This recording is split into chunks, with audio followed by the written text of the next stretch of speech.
السلام علیکم۔ کوئی ایسا اہل دل ہو بائی نبیلہ عزیز ایپیسوڈ 2۔ واپسی پہ سب کے قدم تھکے تھکے سے تھے، لیکن یہ تھکن اتنی بوجھل کرنے والی بھی نہیں تھی کہ وہ بالکل ہی تھک ہار کے بیٹھ جاتے۔ وہ آج 5ویں دن واپس آئے تھے۔ خیام شاہ کی بیوی کی آخری رسومات ادا کرنے میں انہیں کچھ وقت تو لگنا ہی تھا، لیکن اس کے بعد ان کی توجہ کا مرکز خیام شاہ کا بیٹا تھا، مکتوم شاہ۔ بقول اس کی ماں کے یہ نام خیام نے ہی سوچ رکھا تھا اور مکتوم شاہ کو اپنی آغوش میں سمیٹے جب کلام شاہ حویلی میں داخل ہوئے تو کلیجہ جیسے کٹ گیا تھا۔ وہ بری طرح رو پڑے تھے۔ اس بیٹے کے لیے اس نے پتہ نہیں کیا کیا سوچ رکھا ہوگا، پتہ نہیں اس کے استقبال کے لیے کیا کیا جشن منانے کے ارادے ہوں گے۔ خیام شاہ، مجھے بتاؤ تمہارے دل میں کیا تھا؟ خیام شاہ، تم اپنے بیٹے کا کس طرح استقبال کرنا چاہتے تھے؟ آج بتاؤ خیام شاہ، میں کون سا جشن مناؤں؟ وہ نرم کمبل میں لپٹے بچے کو باہوں میں اٹھا کر روتے روتے چیخ اٹھے تھے اور حویلی میں موجود تمام ملازمین جمع ہو گئے تھے۔ وہ کبھی اس بچے کو والہانہ پیار کرنے لگتے تو کبھی تڑپ تڑپ کر رو دیتے تھے اور ان کی اس حالت پہ ہر آنکھ اشک بار ہو جاتی تھی۔ اور پھر مکتوم شاہ کے پیدائش کے 7ویں دن حویلی میں ہی نہیں پورے خاندان اور قبیلے میں عقیقے کا شاندار جشن ہوا تھا۔ انہوں نے کئی شہروں سے اپنے مہمان بلائے تھے اور سب کو بتایا تھا کہ مکتوم شاہ خیام شاہ کا بیٹا ہے۔ اس نے شہر میں شادی کی ہوئی تھی۔ حویلی والوں کو بھی بتا رکھا تھا، بس قبیلے کے رسم و رواج کی وجہ سے بتا نہیں پائے تھے، لیکن اب یہ خبر اور حالات ایسے تھے کہ وہ چھپا نہیں سکتے تھے، اور اب انہیں قبیلے کے رسم و رواج کی خاطر اپنے جگر گوشے کو نظر انداز تو نہیں کرنا تھا۔ پھر سب کے سامنے خیام شاہ کے سر کی دستار اس کے بیٹے کے سر پہ سجا دی گئی۔ مکتوم شاہ پیر سائن کی زندگی کا جواز بن گیا تھا۔ یادیں، نشانیاں، کچھ وعدے اور کچھ ذمہ داریاں خیام شاہ چھوڑ گیا تھا۔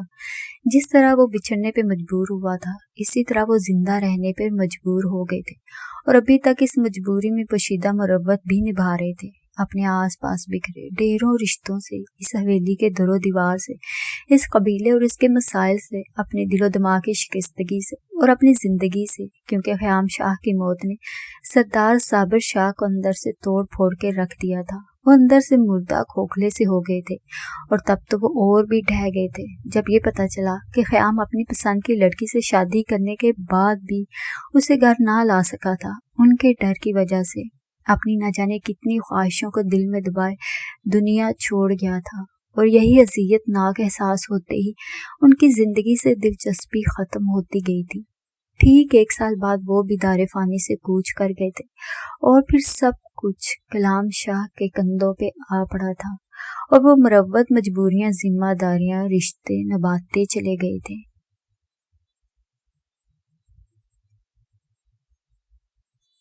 آج 4-5 روز بعد سورج کا رخ روشن نظر آیا تھا، اور لوگ اس کی دید کے لیے اس قدر ترسے ہوئے تھے کہ گرم کمبلوں اور ہیٹر کو چھوڑ چھاڑ کے بڑے والہانہ انداز میں باہر نکلے تھے، اور سورج کا دیدار کرتے ہی جسم میں طمانینت کا احساس اتر گیا تھا، اور اس احساس کو مزید اپنے اندر اتارنے کے لیے وہ لان کے بیچوں بیچ کرسی ڈال کے دونوں پاؤں اوپر چڑھا کے بیٹھ گئی تھی۔ اگرچہ بادلوں کے سفید سفید ٹکڑے ابھی بھی کہیں کہیں دکھائی دے رہے تھے، لیکن اس وقت جگر جگر کرتے سورج کے قریب جانے کا وہ سوچ بھی نہیں سکتے تھے، اس لیے وہ بھی جم کے بیٹھ گئی تھی، اور 2-3 گھنٹوں تک اٹھنے کا کوئی ارادہ نہیں تھا۔ سردی کے بہت سے چور دیکھے ہوں گے، تم جیسا چور آج تک نہیں دیکھا۔ ارمغان شاہ دھوپ کی سمت چہرہ کر کے بیٹھے دیکھ کر قریب آ گیا تھا۔ تو آپ اس چور کو انعام نہیں دیں گے جو سب چوروں سے بڑا چور ہے؟ اس کے چہرے پہ مسکراہٹ اتر آئی تھی۔ دیں گے، ضرور دیں گے، لیکن اس وقت جب یہ چور کسی روز بارش میں نہائے گا، یا دھند میں صبح صبح حویلی کی چھت پہ 10 دوڑیں لگائے گا، یا پھر ہاں یاد آیا، جب وہ 3 بار غسل لے گا اور پھر زکام اور چھینکوں سے مالا مال ہو کر ہم سے انعام مانگے گا، ایسے کیسے دھوپ میں بیٹھے چور کو انعام تھما دیں؟ کیا؟ وہ ارغمان شاہ کی شرائط پہ چیخ اٹھی تھی، اور جواباً وہ کہکا لگا کے ہنس دیا تھا۔ ظاہر ہے انعام پانے کے لیے لوگ ریس میں حصہ لیتے ہیں، تیراکی میں حصہ لیتے ہیں، تم بھی یہی سمجھ لینا۔ بس میں باز آئی آپ کے انعام سے، گویا انعام پانے کے لیے میں اپنے آپ کو مار ڈالوں۔ واہ کیا بات ہے! وہ شاہانہ انداز میں بولی اور ارمغان شاہ ابھی بھی ہنس رہا تھا۔ ایسا کیا کہہ دیا شہزاد نے؟ آپ کی ہنسی ہی نہیں رک رہی۔ خزینہ اس ہفتے کے تمام میگزین، ڈیلی نیوز پیپرز اور مالٹوں سے بڑی ٹوکری اٹھائے قریب آ گئی تھی۔ وہ ارمغان سے چھوٹی تھی، البتہ حسان شاہ، صوبان شاہ اور زرینہ اس سے چھوٹے تھے۔ مجھ سے کیا پوچھتی ہو؟ شہزاد سے ہی پوچھو۔ کہہ رہی تھی اس دفعہ جس بارش میں یالہ باری بھی ہوگی اس میں نہاؤں گی۔ ارمغان شاہ خزینہ سے میگزین لے کر اپنی مسکراہٹ چھپا رہا تھا۔ اور پھر جب مر جاؤں گی تو آپ لوگ نعرہ لگائیں گے، شہرزاد زندہ باد۔ وہ جھل کے بولی تھی۔ آپ کی بار خزینہ کھلکھلانے پر مجبور ہو گئی تھی۔ رفتہ رفتہ حویلی کے بہت سے افراد لان میں جلوہ گر ہونے لگے تھے اور اچھی خاصی رونق لگ گئی تھی۔ ارمغان بیٹا، مکتوم تمہارے ساتھ گیا تھا، کہاں ہے؟ میرا بی بی نے اندر سے آتے استفسار کیا تھا۔ اس استفسار میں تشویش تھی۔ شہرزاد کی آمد اور پھر ان کی بات سن کر یکدم سنجیدہ ہو گئی تھی۔ 2-3 روز پہلے ہی اسی مکتوم شاہ کی وجہ سے دونوں ماں بیٹی میں بدمزگی ہو گئی تھی اور اس کی ماں نے زندگی میں پہلی بار اس پر ہاتھ اٹھایا تھا اور اس سے لعنت ملامت بھی کی تھی، اور ابھی تک اس بدمزگی کے بعد سے ان کے درمیان کوئی بات نہ ہوئی تھی۔ میرا بی بی نے اسے سلسلہ کلام ترک کیا ہوا تھا۔ چچا سائیں کے کسی کام سے اسلام آباد گیا ہے، شام تک آ جائے گا، آپ جائیے نا، ہمارے ساتھ بیٹھیے۔ ارغمان اپنی کرسی سے کھڑا ہو گیا تھا۔ نہیں بیٹھو تم لوگ، میں فارغ نہیں ہوں۔ وہ اس کا کندھا تھپک کر اندر کی طرف مڑ گئی۔ تائی میرا is very very nice women. Armaghan نے دوبارہ کرسی پہ بیٹھتے ہوئے رشک آمیز اور عقیدت بھرے لہجے میں کہا تھا، اور کٹے ہوئے سنگتروں پہ چاٹ مسالہ ڈال کے کھانے میں مصروف زرینہ ندرت بیگم نے کوف سے ارغمان کی بات سنی اور نخوت سے سر جھٹک دیا تھا۔ شام نے اپنے چہرے پہ سیاہ رات کا نقاب چڑھانا شروع کر دیا تھا۔ سب لوگ اپنے اپنے گھروں کو لوٹ چکے تھے۔ ایک وہ تھا جو ابھی تک نہیں آیا تھا، اور میرا بی بی اندر ہی اندر دل ملا رہی تھی کہ چچا سائی نے یہ جاننے کے باوجود کہ وہ 2 روز سے بخار میں مبتلا تھا پھر بھی اسے کام سے بھیج دیا تھا۔ وہ یہ کام کسی اور سے بھی کروا سکتے تھے۔ میرا بی بی، کھانا لگ چکا ہے، ٹھنڈا بھی ہو چکا ہے۔ میں آپ کی اس بڑھاپے میں بیٹھے بیٹھے کھو جانے کی عادت پہ حیران ہوں، حالانکہ یہ کام جوانی میں اچھے لگتے ہیں۔ پیر سائی نے نرمی سے بیوی کو متوجہ کیا تھا۔ وہ دسترخوان پہ بیٹھی تھی لیکن دھیان نہ جانے کہاں پہنچا ہوا تھا۔ میں مکتوم کا انتظار کر رہی تھی، اس کی طبیعت بھی خراب تھی اور ابھی تک نہیں آیا۔ باہر بہت ٹھنڈ ہو رہی ہے، آپ فون کر کے اس کا پتہ کیجیے۔ تم نے پہلے کیوں نہیں بتایا؟ ہم تو سمجھ رہے تھے کہ اپنے کمرے میں ہے شاید۔ وہ بھی ہاتھ کھینچ چکے تھے اور ملازمہ کو فون لانے کا اشارہ کیا تھا۔ السلام علیکم۔ اس نے ڈائننگ روم میں قدم رکھتے ہی سلام کیا تھا اور میرا بی بی تیزی سے قریب آئی تھی۔ شہزاد نے کوئی بھی محبت بھرا جذباتی نظارہ دیکھنے سے قبل چہرہ جھکا لیا تھا۔ آؤ بیٹا، آؤ، بیٹھو، کھانا کھاؤ، ہم تمہیں ہی کال کرنے والے تھے۔ پیر سائی نے اپنے برابر والی کرسی کی سمت اشارہ کیا تھا۔ وہ ہمیشہ اسے اپنے برابر میں بٹھاتے تھے اور ایک مدت انہوں نے مکتوم کو اپنے ہاتھوں سے کھانا کھلایا تھا۔ شاید اسی لیے ان کے اپنے بچوں کو بھی یہ شوق، یہ آرزو ہو گئی تھی کہ وہ انہیں بھی مکتوم کی طرح اپنے ہاتھوں سے کھانا کھلائیں، مگر انہوں نے آج تک اپنے بچوں کا یہ شوق پورا نہیں کیا تھا۔ ابھی بھوک نہیں ہے، میں کچھ دیر آرام کرنا چاہتا ہوں، آپ لوگ کھانا کھائیں۔ سوری، میری وجہ سے آپ ڈسٹرب ہوئے۔ اس نے سب سے معذرت کی تھی اور واپسی کے لیے مڑ گیا تھا۔ میرا بی بی اس کا حال حوال پوچھتی، فکر مند سے اس کے ساتھ چلتی سیڑھیوں تک آئی تھی اور وہ سیڑھیوں پہ قدم رکھتے رکھتے ٹھہر گیا تھا۔ گردن موڑ کر دیکھا تو ان کے چہرے پہ پریشانی کے سوا صرف اور صرف ممتا نظر آئی تھی۔ تائمی، آپ میرے لیے اتنا پریشان کیوں ہوتی ہیں؟ کیا حاصل میری فکر سے؟ آپ کو تو اپنے بچوں کی فکر کرنی چاہیے۔ توقیر شاہ، عبیر شاہ، شہرزاد، سب کو آپ کی توجہ چاہیے۔ میرے لیے تو دوہرے رشتے بھی بناتے ہو اور ایک طرف تائی اور ایک طرف ماں بھی کہتے ہو، پھر پوچھتے ہو پریشان کیوں ہوتی ہو، اور تیری فکر سے کیا حاصل ہوتا ہے؟ یہ تو ایک ماں کا دل ہی بتا سکتا ہے کہ اپنے بچے کے لیے فکر کر کے اسے کیا ملتا ہے، کیا حاصل ہوتا ہے۔ تم بھلا کیا جانو گے؟ ان کا لہجہ پی گیا تھا۔ مکتوم نے بے چین سا ہو کر ان کا ہاتھ پکڑ لیا تھا۔ تائی اماں، آئی ایم سوری، میں آپ کو اداس نہیں کرنا چاہتا تھا، لیکن میں آپ کو اپنے لیے پریشان بھی تو نہیں دیکھ سکتا۔ لیکن تائی ماں، سب کی طرف سے میرا وجود مکمل نہیں ہوگا۔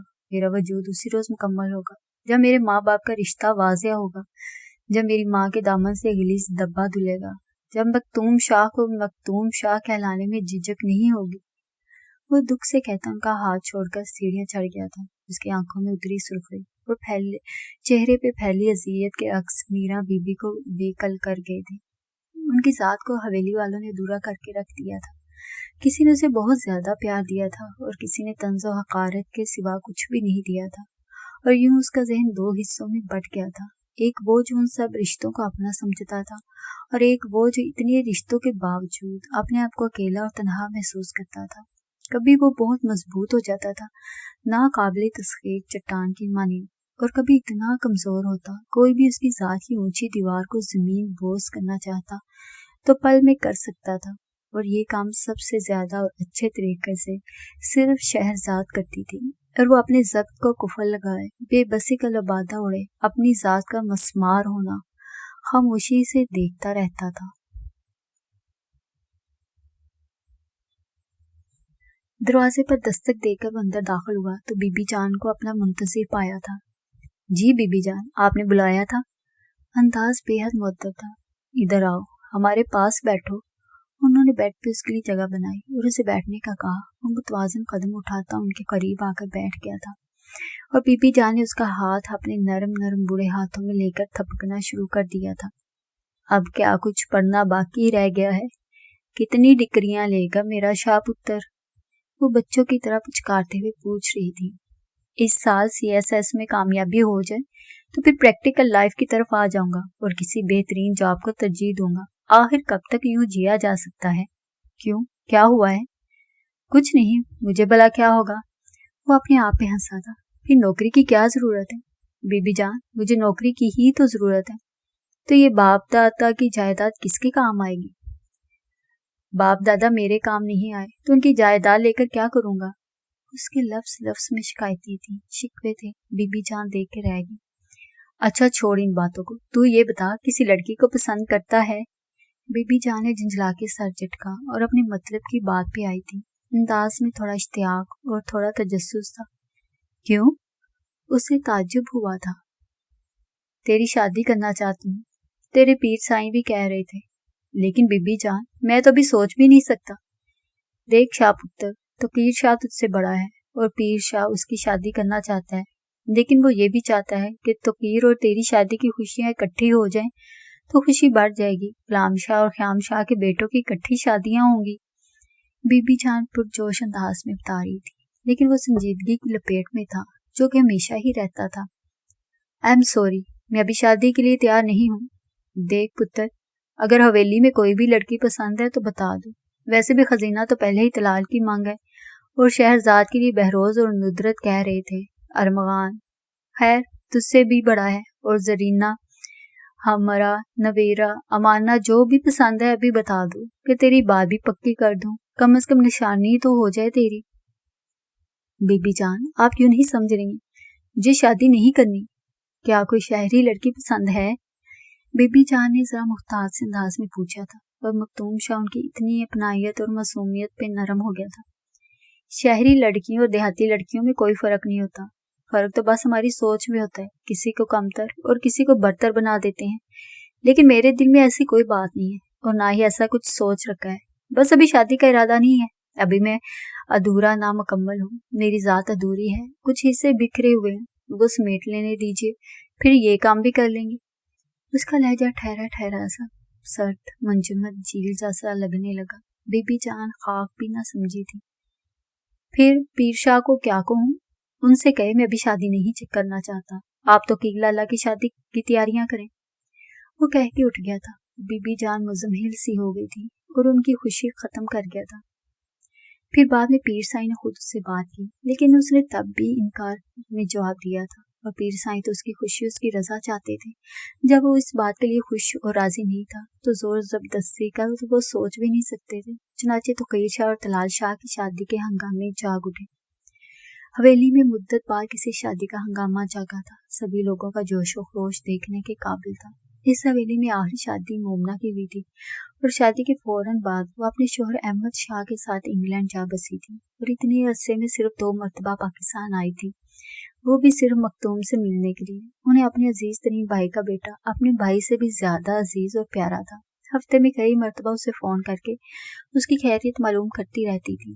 احمد شاہ اور ان کے بچوں کو بھی مختوم سے بہت لگاؤ تھا۔ اور وہ اتنی چاہتوں پہ شادماں خاموش سا رہ جاتا تھا۔ اور اب تو وہ لوگ پوری فیملی سمیت پاکستان آ رہے تھے، آخر شادیوں میں شرکت جو کرنا تھی۔ ادھر آؤ۔ وہ 2-3 سیڑھیاں طے کر چکا تھا جب حاکمانہ انداز اور تحقیر آمیز لہجے میں پکارا گیا تھا۔ وہ بنا مڑے ہی آواز کے مالک کو پہچان سکتا تھا۔ وہ 3 سیکنڈ اس نے نہ جانے کیا سوچا، پھر پلٹ کر کسی رایا کی طرح اس کی خدمت میں پیش ہو گیا تھا۔ وہ صوفہ پہ بیٹھی تھی۔ لاہور کب جا رہے؟ اس کے استفسار پہ مکتوم شاہ نے نظر اٹھا کے اسے دیکھا، کیونکہ اس کے استفسار پہ حیرت ہوئی۔ میں تمہارے ساتھ جانا نہیں چاہتی، نہ ہی تمہاری شکل دیکھنے کا شوق ہے، کوئی اور کام تھا۔ اس کی استفہامیہ استجابیہ نظریں دیکھ کر وہ نخوت سے بولی تھی، فرائیڈے کو جاؤں گا۔ جواب مختصر تھا، گاڑی کی چابی کہاں ہے؟ میری جیب میں۔ وہ کچھ سمجھا کچھ نہیں سمجھا۔ لاؤ مجھے دو۔ ان فیکٹ شادی کے لیے شاپنگ کرنے کے لیے ہمیں روزانہ اسلام آباد جانا ہوتا ہے۔ سب مرد حضرات صبح صبح اپنی اپنی گاڑیاں لے کر نکل جاتے ہیں، بعد میں پریشانی ہوتی ہے۔ حویلی والی گاڑیاں بھی بابا سائی نے اپنے شہر سے آنے والے دوستوں کو دے رکھی ہیں۔ اس نے بڑی شرافت اور سعادت مندی سے چابی دے دی تھی۔ فرائیڈے کو تمہیں تمہاری گاڑی مل جائے گی، وہ شان بے نیازی سے کہتی اسے جانے کا اشارہ بھی کر چکی تھی۔ اس نے جانے سے پہلے ایک نظر اس لڑکی کو بغور دیکھا جو اس کی ہی نہیں، اس کے ماں باپ کی ذات کے بھی پرخچے اڑا کے رکھ دیتی تھی۔ اور اس لڑکی نے مکتوم کے دل کا ایسا کونا نہیں چھوڑا تھا جہاں اس کے لفظوں کے نشتر نہ لگے ہیں۔ اس کے دل کے کونے کونے سے لہو رشتہ تھا، اور اس لہو سے اس کی آنکھیں اس قدر سرخ ہوئی تھی کہ وہ راتوں کو سو نہیں پاتا تھا۔ آج تک مکتوم شاہ کی نیند پوری نہیں ہوئی تھی، وہ کبھی سو ہی نہیں سکا تھا۔ اس کی آنکھیں چلتی تھی، ابھی بھی چل رہی تھی۔ وہ شہرزاد کا پرغرور سراپا نگاہوں سے بسم کر دینا چاہتا تھا، لیکن وہ بے خبر بیٹھی اس کی گاڑی کی چابی گھماتی ٹی وی دیکھنے میں مصروف تھی۔ باہر خواتین کی آوازوں کا شور اٹھا تو اندازہ ہو گیا کہ وہ شاپنگ کر کے آ گئی ہیں۔ مکتوم تیزی سے لاؤنج کی حدود سے نکل گیا تھا۔ اب یہاں دما چوکڑی مچنے والی تھی، کپڑے اور زیورات بکھرنے والے تھے۔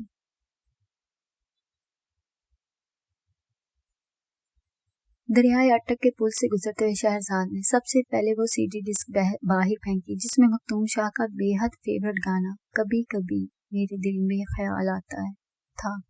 پھر اس کا لائٹر اٹھا لیا۔ بے حد سیاہ رنگ کا بہت نفیس اور سادہ سا لائٹر بھی اکثر اس کی مٹھی میں نظر آتا تھا۔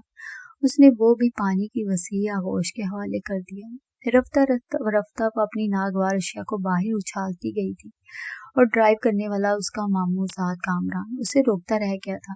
شہرزاد نے اسے بطور خاص دوسرے گاؤں سے صرف ڈرائیو کرنے کے لیے بلایا تھا، کیونکہ حویلی میں سب مصروف تھے اور وہ چاہتی تھی کہ کوئی صبح سے شام تک اس کا ساتھ دے سکے تاکہ وہ سکون سے شاپنگ کرتی۔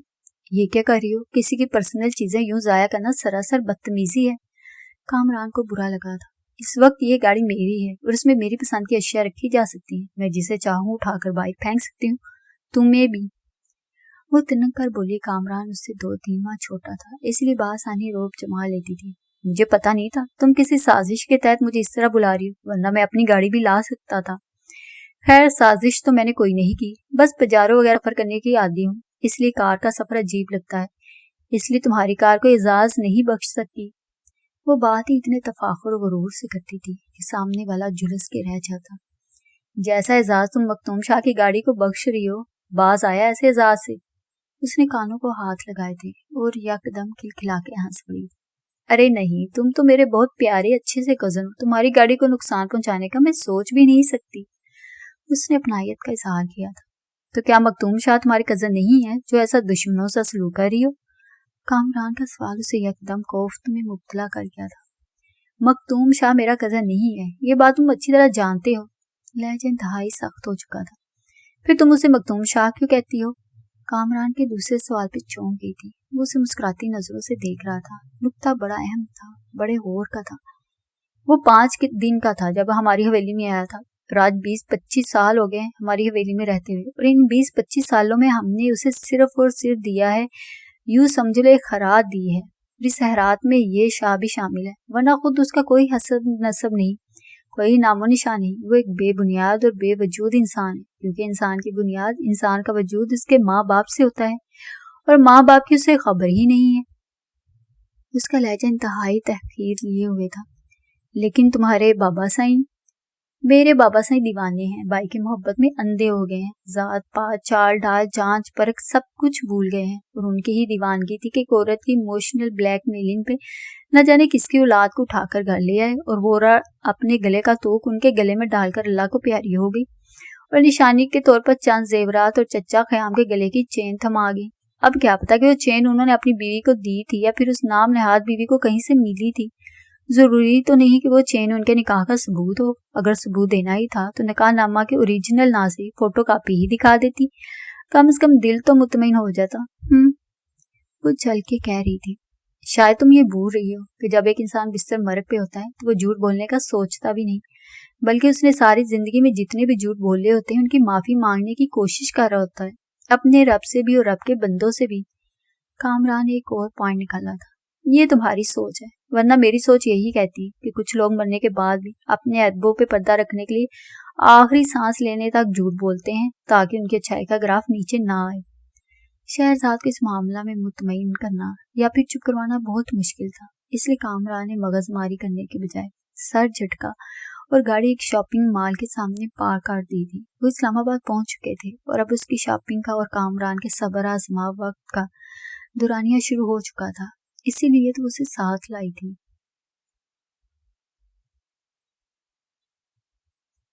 جی کس سے ملنا ہے آپ کو؟ گیٹ پہ بیل دینے کے چند سیکنڈ بعد ایک صورت نظر آئی تھی جو یقیناً گھر کے ملازم کی تھی، وحید کاظمی صاحب سے۔ اس نے بہت سنبھل کے یہ نام لبوں سے نکالا تھا، یہ نام ہی اس کی زندگی کی واحد امید رہ گئی تھی۔ اس کا دل بری طرح دھڑک رہا تھا، وہ چند روز پہلے بھی آیا تھا لیکن وہ یہاں نہیں تھے، اور چوکیدار نے بتایا تھا کہ چند دنوں تک آنے والے ہیں، اس لیے وہ چوکیدار کو اپنا سیل نمبر دے گیا تھا کہ جب وہ آئے تو اسے اطلاع کر دے یا پھر ان سے کہیں کہ رابطہ کرے، اور آج اتنے دنوں بعد وہ خود ہی آ گیا تھا۔ وہ تو چلے گئے صاحب جی۔ کیا؟ کہاں چلے گئے؟ اسے کرنٹ چھو گیا تھا۔ واپس امریکہ؟ اور کہاں؟ ملازم کو اس کی حالت پہ حیرانی ہوئی تھی۔ کب آئے تھے اور گئے کب ہیں؟ اس کے چہرے پہ موت کی سی ویرانی چھا گئی تھی۔ 8 روز پہلے آئے تھے اور کل چلے گئے، بیگم صاحبہ بہت بیمار ہیں اس لیے رک نہیں سکے تھے۔ او میرے اللہ، کیوں میری اذیت کا دورانیہ طویل سے طویل تر ہوتا جا رہا ہے۔ اس نے سر پکڑ لیا تھا۔ کیوں صاحب جی، خیریت تو تھی؟ ملازم کو پریشانیاں ہونے لگی۔ وہ چوکیدار کدھر ہے؟ میں نے اسے نمبر دیا تھا۔ اسے چوکیدار پہ تاؤ آیا تھا۔ ادھر آ صاحب۔ مکتوم کے عقب سے آواز ابھری، وہ دل ملا کے پلٹا۔ میں تمہیں نمبر دے کر گیا تھا کہ تمہارے وحید صاحب آئیں، تم مجھے بتا دینا، پھر تم نے بتایا کیوں نہیں؟ تم جانتے ہو تم نے میرے ساتھ کیا دھوکہ کیا ہے؟ خالص پشتو زبان میں بولتا وہ اس پٹھان چوکیدار کو نکل جانے کے در پہ تھا، اور اس کا بس نہیں چل رہا تھا کہ کیا کر ڈالے۔ ام کو معافی دے دو، ام سے غلطی ہو گیا، آپ کی نمبر کپڑے کی جیب میں دل گیا آئی۔ چوکیدار اس کی شدید غصے رشتہ حال کی حالت دیکھ کر ہاتھ جوڑ چکا تھا، اور وہ مٹھیاں بینچ کر اپنے بپھرے ہوئے اعصاب کنٹرول کرنے لگا۔ وہ کبھی بھی اس طرح غصے میں نہیں آتا تھا، لیکن یہ معاملہ ہی ایسا تھا، اس سے اب اور زیادہ برداشت نہیں ہو رہا تھا۔ وہ جلد از جلد اپنی بے کنارہ ذات کو کنارہ دینا چاہتا تھا، اپنے سے زیادہ اپنی ماں کی ذات کو معتبر کرنا چاہتا تھا، جس کے لیے وحید کاظمی سے ملنا ازحد ضروری تھا، باوجود اس کے کہ پیر سائیں کو یقین اور اعتبار تھا، اس کی ماں کی سچائی اور رشتے کو دل سے مانتے تھے۔ جب ہی آج تک وحید کاظمی کو کھوجنے اور ملنے کی خاص کوشش نہیں کی تھی، مگر مکتوم شاہ کے لیے یہ سب کھوجنا اور جاننا بے حد ضروری ہو چکا تھا۔ مجھے وحید صاحب کا امریکہ والا کانٹیکٹ نمبر دے دو، میں خود رابطہ کر لوں گا، اس نے قدم واپس موڑنے سے پہلے کہا تھا۔ معافی چاہتا ہوں صاحب جی، انہوں نے نمبر دینے سے منع کیا ہے۔ ہاں ایک بار ان سے پوچھ لوں پھر دے دوں گا، آپ دوبارہ آ جائیے گا، ملازم نے شرمندگی سے کہا تھا۔ مکتوم شکست خوردہ قدموں سے چلتا گاڑی تک آ گیا تھا۔ گاڑی میں بیٹھا تو شکستگی کا احساس اور بڑھ گیا تھا، اس کی گاڑی ہر چیز سے خالی پڑی تھی۔ شہرزاد نے اس کی گاڑی کو بڑی بے دردی سے ویران کیا تھا، اور وہ دیکھ کر بھی اسے کچھ نہیں کہہ سکا تھا۔ افسوس اسے اپنی چیزوں کے ضائع ہونے پہ نہیں، شہرزاد کی نفرت اور تنفر سے ہوا تھا۔ اس کا جی چاہ رہا تھا کہ اسے گاڑی سمیت کسی پہاڑی سے گرا کر اپنی زندگی ختم کر لے۔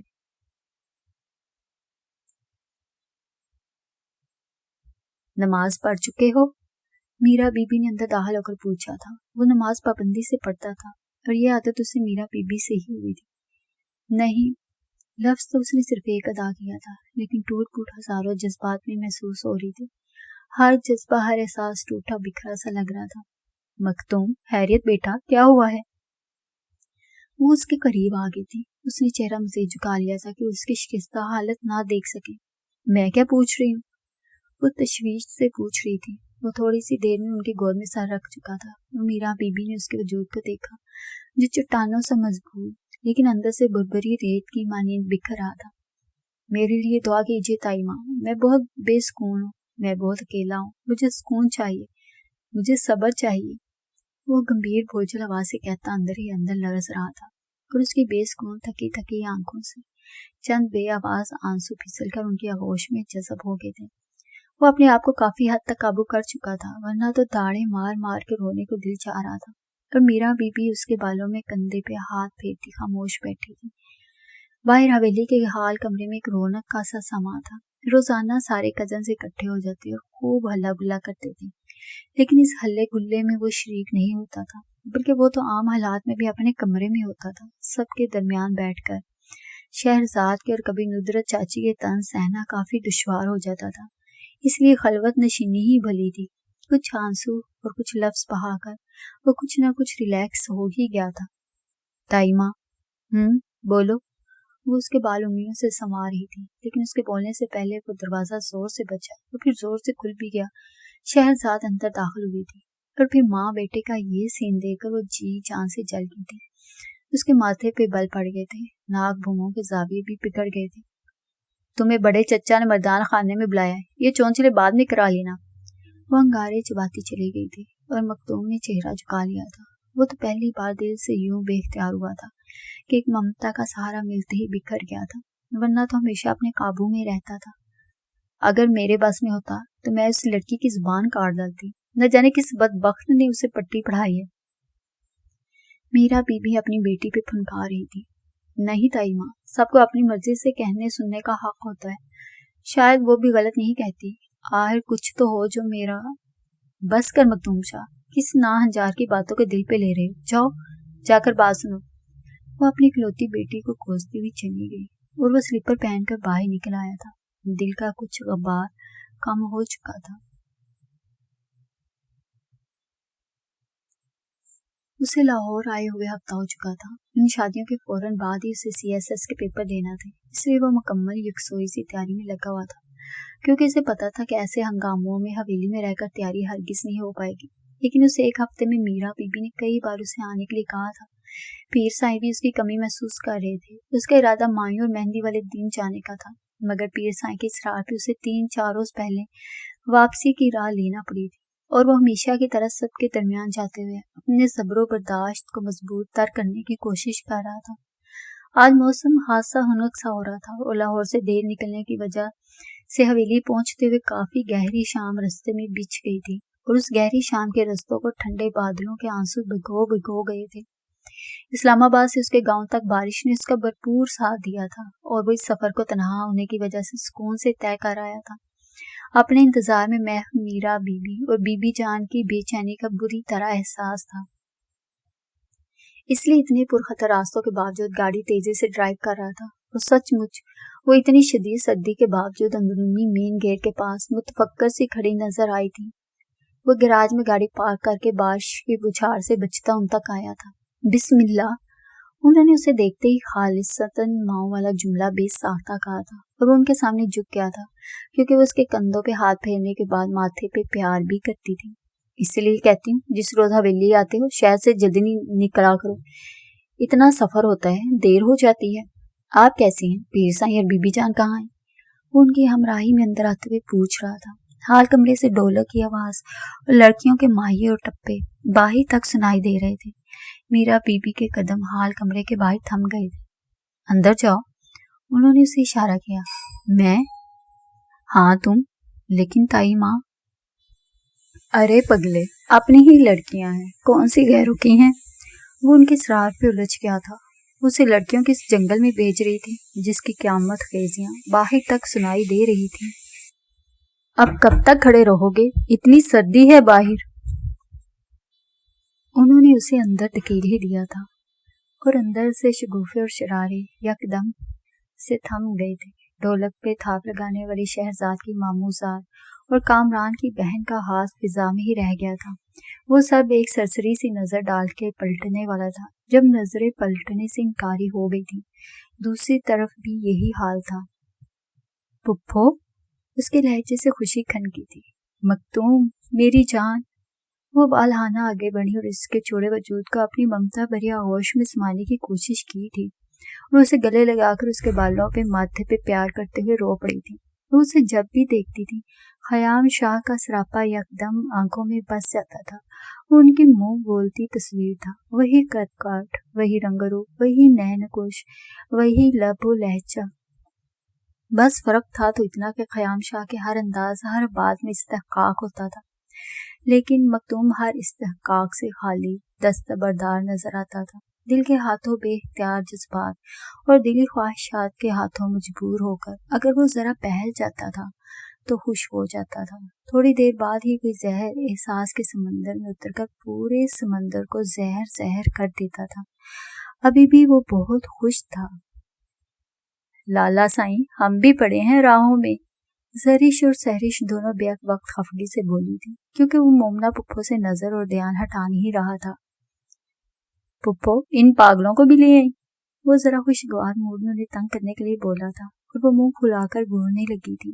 پھر یکدم ہنستے ہوئے دونوں آ کر اس کے کندھے سے لگ گئی تھی اور شہرزاد کی تمسخرانہ نگاہیں اس کی خوشی کو پھر سے نکل گئی تھی۔ ڈھولک پہ تھاپ پڑنا شروع ہو چکی تھی۔ پھول کہاں ہیں؟ اس نے حال کمرے میں رکھی مہندی کی پلیٹوں کو دیکھ کر کہا تھا، کیونکہ ابھی تک سارے فنکشن کی تیاری میں صرف پھول نظر نہیں آئے تھے، باقی سب کچھ موجود تھا۔ لڑکیاں اپنے اپنے کمروں میں تیار ہو رہی تھیں۔ مکتوم لالا کہہ رہے تھے 10-15 منٹ تک پھول بھی پہنچ جائیں گے۔ تم یوں کرو، ایک بار پھر ان کو یاد دہانی کروا دو۔ ہمراہ نے پاس سے گزرتے گزرتے اطلاع فراہم کی تھی۔ یہ آپ کے مکتوم لالا ملیں گے کہاں؟ اس نے صاف طنز کیا تھا، اپنے بیڈ روم میں۔ بیڈ روم کے سوا اور کوئی جائے پناہ جو نہیں ہے۔ وہ منہ کے زاویے بگاڑتی ہوئی سیڑھیاں چڑھ گئی تھی اور ہمیشہ کی طرح دروازہ زور سے کھول کر بے دھڑک اندر داخل ہوئی تھی، لیکن اندر داخل ہو کر احساس ہوا کہ کسی بھی مرد کے کمرے میں عورت کو اور کسی بھی عورت کے کمرے میں مرد کو یوں بے دھڑک اور غیر اجازت کے نہیں جانا چاہیے۔ وہ پہلی بار مکتوم شاہ کے سامنے شرمندہ ہوئی تھی اور جھجک بھی آڑے آ گئی تھی اور وہ تیزی سے رخ موڑ کر شرٹ اٹھا چکا تھا۔ وہ بھی مہندی کے فنکشن میں شریک ہونے کے لیے ہی تیار ہو رہا تھا۔ جی فرمائیے۔ وہ شرٹ کے بٹن گرے باندھ تک بند کر کے اس کی طرف پلٹا تھا۔ وہ ابھی تک پھول نہیں آئے؟ وہ پھول حویلی کے مردانہ خانے میں رکھے ہیں، وہ آدمی دے گیا ہے، آپ ملازمہ کو بیچ کر منگوا لیجیے۔ اور شہرزاد اس کے کمرے سے تیر کی طرح نکل گئی تھی۔ بس اتنی سی بات کے لیے اتنی شرمندگی اٹھائی، ذرا صبر کر لیتی تو نظر تو نیچی نہ ہوتی، پھول تو آ ہی جانے تھے، چاہے دیر سے صحیح۔ اس نے دل ہی دل میں خود کو ملامت کی اور آئندہ ایسا کوئی دھڑلہ دکھانے سے توبہ کر لی تھی، اور پھر خود بھی تیار ہونے چلی گئی تھی۔ خزینہ اور طلال ایک ہی گھڑے کی مچھلیاں تھیں، جبکہ تقیر شاہ اکیلے تھے۔ ان کی شادی ساتھ والے گاؤں میں ان کی خالہ کی بیٹی سے ہو رہی تھی، جس کے ساتھ وہ بچپن سے منسوب تھے۔ مہندی کی رسم بہت دھوم دھام سے ہوئی تھی۔ شہرزاد، خزینہ اور زرش بیک وقت اسے دیکھ کر محبوط رہ گئی تھی۔ نیوی بلو اور رائل بلو کمبینیشن کے انتہائی قیمتی اور نفیس سے ڈریس میں ملبوس، ہلکے سے میک اپ کا ٹچ دیے وہ گھنے گنگریالے بالوں کے ساتھ کچھ اور ہی غضب ڈھا رہی تھی۔ اس کے تیکھے نینکش اور سیاہ چمکدار گردن کا احاطہ کیے رکھنے والے بال سادگی میں بھی بے پناہ دلکش لگتے تھے، لیکن آج تو چھب ہی نرالی تھی۔ ارے مجھے تو لگتا ہے ارمغان لالا بھی شادی کی ضد آج ہی کر بیٹھیں گے۔ خزینہ اور طلال کی شادی کل تھی، اس لیے خزینہ اپنے آپ کو چادر میں چھپا کر آج بارات میں شریک ہو رہی تھی، کیونکہ گھر پہ تنہا رہنے کا اس کا کوئی ارادہ نہیں تھا۔ وہ بھی تو تقیر کی شادی کا ہلا گلا دیکھنا چاہتی تھی۔ ارے شادی کی ضد تو بعد میں کریں گے، پہلے اسے دیکھتے بے ہوش ہوں گے۔ ویسے ارمغان لالا کے ساتھ اسٹوپڈ، اب بس بھی کرو، ایسا بھی اٹ پٹانگ بولنے کی ضرورت نہیں، بیٹھے بٹھائے رشتے داریاں بنانے سے مجھے چڑ ہوتی ہے۔ شہرزاد کو خواہ ارمغان شاہ کے ساتھ نتھی ہونا اچھا نہیں لگ رہا تھا، کیونکہ ابھی یہ بات بڑوں کے درمیان تھی اور ابھی تک باہر نہیں نکلی تھی۔ یہ وقت بتائے گا، خیر تم جاؤ، ہم آ جاتے ہیں۔ خزینہ اور زرش کمروں کی طرف چلی گئی اور شہرزاد بھی راہ داری کا کونا مڑ گئی تھی، لیکن اگلے ہی پل آنکھوں کے سامنے اندھیرا چھا گیا تھا اور مکتوم شاہ اپنے مضبوط ہاتھوں سے اس کا نازک گداز بازو تھام کر اسے زمین بوس ہونے سے بچا گیا تھا۔ شہرزاد کو زیادہ تکلیف ناک کی چوٹ سے ہوئی تھی۔ اس نے ناک پہ ہاتھ رکھتے رکھے نگاہ اٹھا کر اسے دیکھا تھا اور اسے دیکھ کر غصہ عود آیا تھا، لیکن مکتوم شاہ کے چہرے کے تاثرات اور ہاتھ کی مضبوط گرفت اسے ٹھٹکا گئی تھی۔ اس کی آنکھوں میں جلا دینے والی برف جمی تھی۔ شہرزاد نے کبھی برف میں آگ نہیں دیکھی تھی، لیکن آج وہ مکتوم شاہ کی آنکھوں میں برف اور آگ کو ایک ساتھ دیکھ رہی تھی اور وہ اسے ایک طرف دھکیل کر دوسری سمت چلا گیا تھا۔ شہری، کیا ہوا ہے؟ یہاں کیوں کھڑی ہو؟ ابیر شاہ اور نویر شاہ وہاں سے گزرے تو اسے منہ پہ ہاتھ رکھ کے دیکھ کر پریشان ہو گئے تھے۔ اس کے منہ سے ہاتھ ہٹایا تو اس کی ناک سے خون بہتا ہوا نظر آیا تھا۔ او نو، یہ کیا کیا ہے؟ ابیر شاہ نے فوراً رومال نکال کر اس کی سمت بڑھایا تھا، اور وہ چاروں بھائیوں کی اکلوتی بہن تھی اور ان چاروں کو ہی بہن سے بہت پیار تھا۔ ابیر شاہ نمیر شاہ جڑواں تھے اور دونوں ہی تعلیم کے سلسلے میں امریکہ ہوتے تھے۔ ابھی بھی اپنے بڑے بھائی کی شادی میں شرکت کے لیے آئے ہوئے تھے۔ تم لوگ یہاں کیوں کھڑے ہو؟ ددرا چاچی پاس سے گزری تو انہیں دیکھ کر ٹھہر گئی۔ شہری کو چوٹ آئی ہے۔ وہ اسے لے کر ڈرائنگ روم میں گئے تھے اور بائی زرش اور مومنہ پپو مکتوم سے اس کی قمیض پہ لگے لپسٹک کے نشان کے بارے میں استفسار کر رہی تھی۔ پپو، میں ایسی ویسی چیزوں سے کوئی دلچسپی نہیں رکھتا۔ ایسی ویسی چیزوں سے کیا مطلب ہے؟ زرش تنک گئی تھی اس چیز کو استعمال کرنے والی سے۔ وہ لپسٹک کے داغ کی طرف اشارہ کر کے باہر نکل گیا تھا اور دونوں ماں بیٹی ہنس پڑی تھی، اور بار بار لوگوں کے استفسار اور عزوم معنی باتوں سے بچنے کے لیے وہ کپڑے ہی چینج کر آیا تھا، اور کپڑے تو شہرزاد کو بھی چینج کرنا پڑے تھے کیونکہ ان پہ خون کا دبا لگ چکا تھا۔ لڑکیوں کو کافی افسوس ہوا تھا اس کے نقصان پہ۔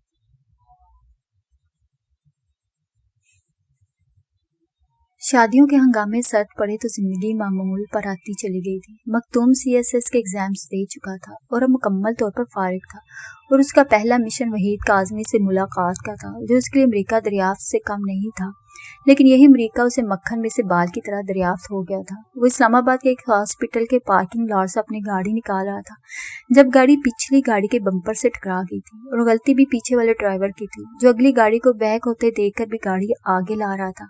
اپنی گاڑی کا کوئی نقصان تو نہیں ہوا، یہی دیکھنے کے لیے وہ گاڑی سے اتر آیا تھا۔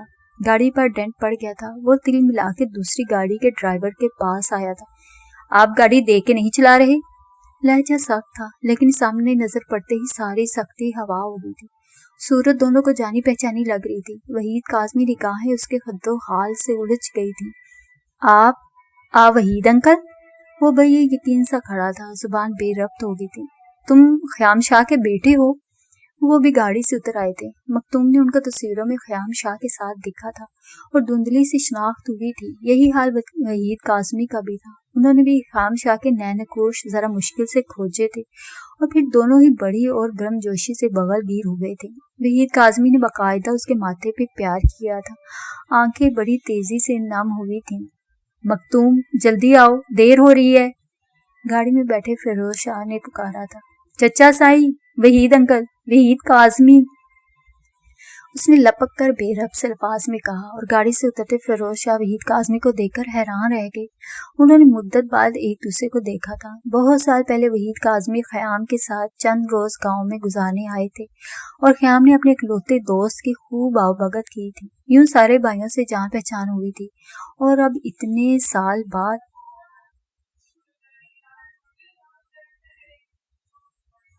میری اور خیام کی دوستی کالج میں پہلے دن ہی ہو گئی تھی۔ شاید یہ ہماری ذہنی ہمانگی تھی کہ ہمیں اجنبیت کا ذرا بھی احساس نہیں ہوا تھا۔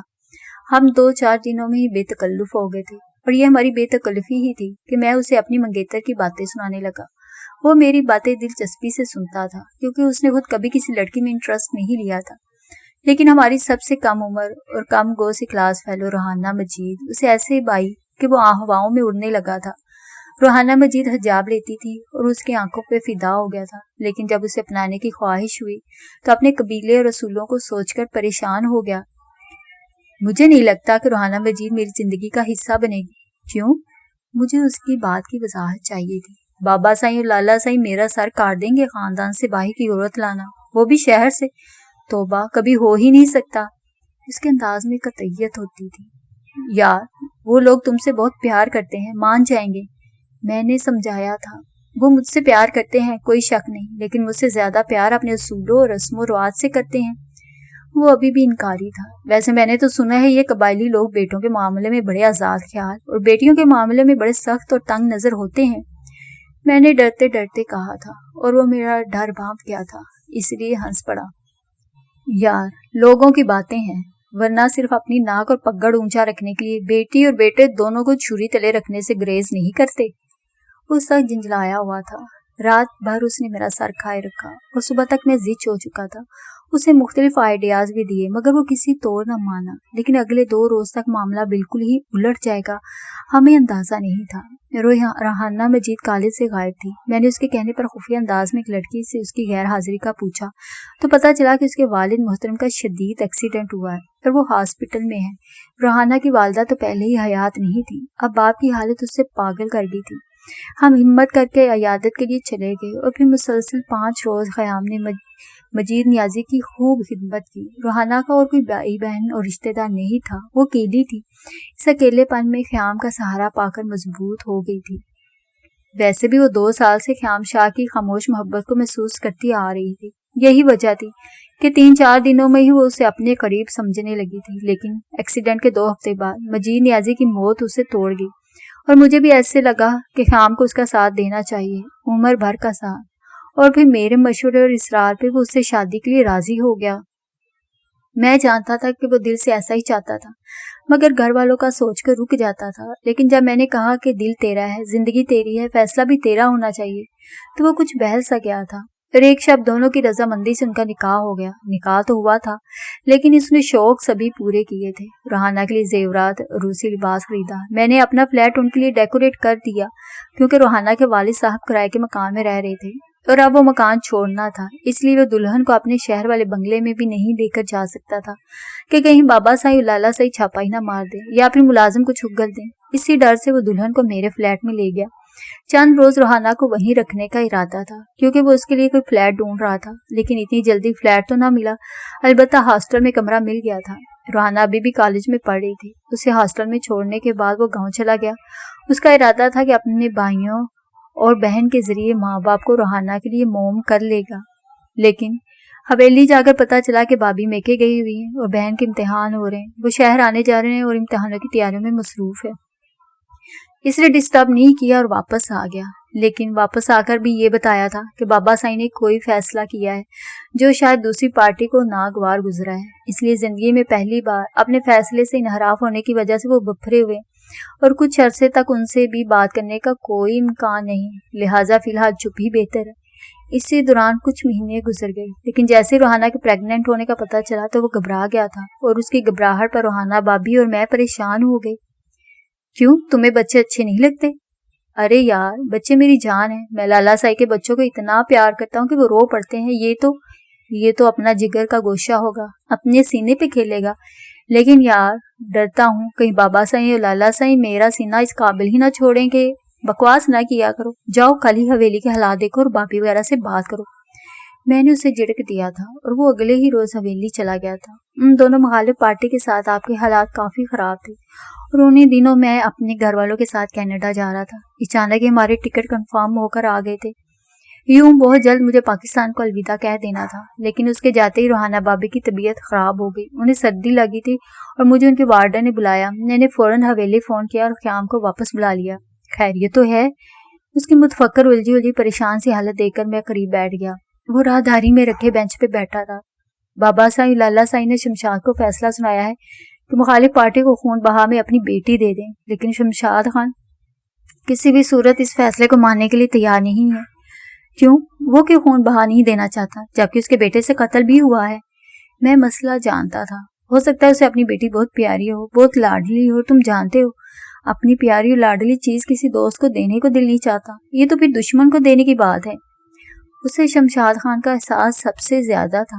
وہی تم یقین نہ کرو گے، جب سے مجھے باپ بننے کا احساس ہوا ہے میں کتنا خوش اور حساس ہو گیا ہوں۔ ہر ماں باپ اور اولاد کے جذبات کی سمجھ آ گئی ہے، اور سچ پوچھو تو میں لالا سائی اور بابا سائی کے اس سنگ دلانہ فیصلے سے ذرا خوش نہیں ہوں، لیکن جو کچھ حالات ہیں ان کو سمجھانا بہت مشکل ہے۔ پھر کیا ہوگا؟ میں بھی متفکر ہو چکا تھا۔ اندر ریحانہ بابی ہوش میں آ چکی تھی۔ جو کچھ ہوگا میں تمہیں صبح بتاؤں گا۔ وہ کہہ کر اندر چلا گیا۔ رات ان کو ہاسپٹل میں رکھنے کے بعد ڈاکٹر نے ڈسچارج کر دیا تھا اور بیڈ ریسٹ بتایا تھا۔ ان کو دوبارہ ہاسپٹل چھوڑا، وارڈن کو بھاری رقم دے کر ان کا خیال رکھنے کی تاکید کی اور اس کے بنگلے پہ آ گئے۔ میں اپنا سارا بینک بیلنس تمہارے اکاؤنٹ میں ٹرانسفر کر رہا ہوں اور یہ روحانہ کے کچھ زیورات بھی تمہارے لاکر میں رکھوا رہا ہوں۔ اس کے علاوہ چند روز پہلے تم نے جو بنگلہ مجھے دکھایا تھا وہ میں خریدنا چاہتا ہوں، آج اور ابھی۔ اس نے اپنا لاکر کھول کر سب کچھ میرے سامنے رکھ دیا اور میری حالت عجیب سی ہوگی۔